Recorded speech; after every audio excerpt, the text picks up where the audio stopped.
जय श्री कृष्णा। राधे राधे आप सभी को। क्या आपने कभी सोचा है कि भगवान को भेजने वाले हर भक्त का मार्ग एक जैसा नहीं होता। कुछ आँखों से रोककर भेजते हैं, कुछ कर्मों से सेवा करते हैं और कुछ चुपचाप प्रेम में डूबे रहते हैं। आज मैं आपको सुनाने जा रही हूँ एक ऐसी कथा जो सिर्फ भक्तों के प्रकार की नहीं बल्कि उनके भावों की यात्रा की है। एक ऐसी कथा जो आपने शायद पहले कभी सुनी भी होगी और नहीं भी सुनी होगी। चलिए अब मैं आपको बताती हूँ। बहुत समय पहले की बात है। वृंदावन के समीप एक घना वन था, जहाँ एक बूढ़ा साधु एकांत में श्री कृष्ण का स्मरण करता था। कई वर्षों से वह नित्य एक ही मंत्र जपता, श्याम सुंदर मेरे प्राण। उसी वन में एक दिन नारद मुनि आए। उन्होंने देखा कि साधु बाबा ध्यान में लीन है। नारद जी ने पूछा, बाबा आप तो परम भक्त लगते हैं, पर आपने श्रीहरि को प्रत्यक्ष देखा है क्या? बाबा ने आंखें खोली और मुस्कुराए, नहीं नारद जी, मैं तो बस प्रतीक्षा कर रहा हूँ। नारद मुनि वैकुंठ पहुँचे। नारद जी सीधे श्रीहरि के दरबार पहुँचे और पूछा, प्रभु वृंदावन के उस वन में रहने वाला वह वृद्ध भी आपका भक्त है? भगवान मुस्कुराए और बोले, हाँ नारद, वह स्वर्ण भक्त है। वह मुझे प्रत्यक्ष नहीं देखता, फिर भी मेरे स्वरूप में लीन रहता है। भक्ति की ये पहली सीढ़ी है, श्रवण और स्मरण। दूसरा दृश्य, युद्ध भूमि में भक्ति। अब नारद जी द्वारका पहुँचे। वहाँ एक वीर योद्धा रथ चलाते हुए भी जय श्री कृष्ण के नाम का जप कर रहे थे।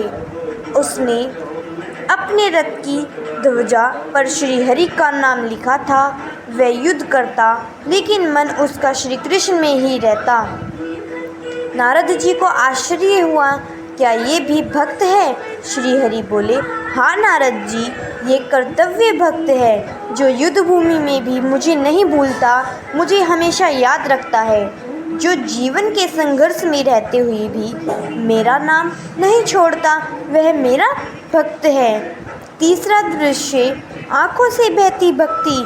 एक गांव की स्त्री निर्धन अकेली, लेकिन प्रतिदिन तुलसी के आगे दीपक जलाकर श्री कृष्ण को ऐसे बुलाती जैसे गोपियाँ कान्हा को बुलाती थी, आजा रे नंदलाल, मेरी झोपड़ी में दिया जल रहा है। श्री कृष्ण बोले, यह भाव भक्त है, इसे मंत्र नहीं चाहिए, शास्त्र नहीं चाहिए, इसे बस मुझसे मिलने की ज़रूरत है और यही तड़प मेरे द्वार तक खींच लाती है।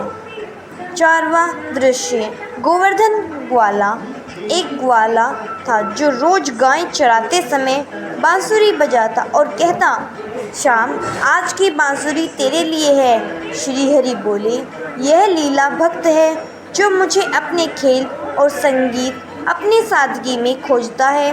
वृंदावन की आत्मा ऐसे ही भक्तों से सजी है। पांचवा दृश्य, चुपचाप सेवा में लीन। एक वृद्ध महिला मथुरा में मंदिर के बाहर झाड़ू लगाती, कभी दीपक भरती और उसे जलाती, कभी फूल चुनती, लेकिन कभी किसी से कहती नहीं कि वह भक्त है। श्रीहरि बोले, यह निष्काम सेवा भक्त है जो न फल चाहता है न नाम चाहता है, बस मेरा नाम लेकर अपना कर्म करता है। नारद जी नतमस्तक हुई। उन्होंने कहा, प्रभु तो क्या हर मार्ग से आप तक पहुंचा जा सकता है? भगवान मुस्कुराकर बोले, हाँ नारद जी, जो भक्त मुझे आंसुओं में खोजता है, जो सेवा में खोजता है, जो स्मरण में, संगीत में, युद्ध में या प्रेम में खोजता है, मैं सब में हूँ। बस एक शर्त है, भाव सच्चा हो, तब मैं हर रूप में प्रकट हो जाता हूँ। तो मेरे प्रिय भक्तों, मैंने आपको बताया है भक्ति कितने प्रकार की होती है। भक्ति 5 प्रकार की होती है, ये सब मैंने आपको बताया है। ये थे वे विभिन्न भावों में रमे हुए भक्त।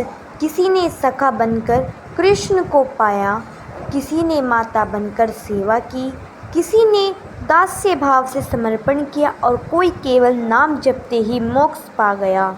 लेकिन अंत में भगवान श्री कृष्ण को कोई भाव नहीं बांधता, उन्हें बांधता है केवल निस्वार्थ प्रेम। चाहे हम वात्सल्य में, रह में हो, सख्य में, दास्य में या माधुर्य में, अगर हमारे हृदय में निष्कलंक भक्ति और प्रेम है तो हम उसी क्षण में आते हैं जहाँ भगवान स्वयं अपने भक्त के पीछे दौड़ते हैं। आज प्रश्न यह नहीं है कि हम कौन से प्रकार की भक्ति करते हैं, प्रश्न यह है क्या हम सच्चे दिल से भगवान को पुकारते हैं, सच्चे मन से उन्हें याद करते हैं। क्योंकि अंत में भगवान भक्ति के प्रकार नहीं देखते, वे केवल हृदय की पुकार सुनते हैं। आज आपने जाना है कि भक्ति केवल एक मार्ग नहीं, यह भावों की एक अविरल धारा है। आपका प्रेम सच्चा होना चाहिए, तो चाहे आप मंदिर में हो या मन में, कृष्ण वहीं प्रकट हो जाएंगे जहां आप उन्हें पुकारोगे। अगर ये कथा आपके हृदय को छू गई हो तो इसे शेयर करें और लिखिए, मैं भी भगवान का एक भाव भक्त हूँ।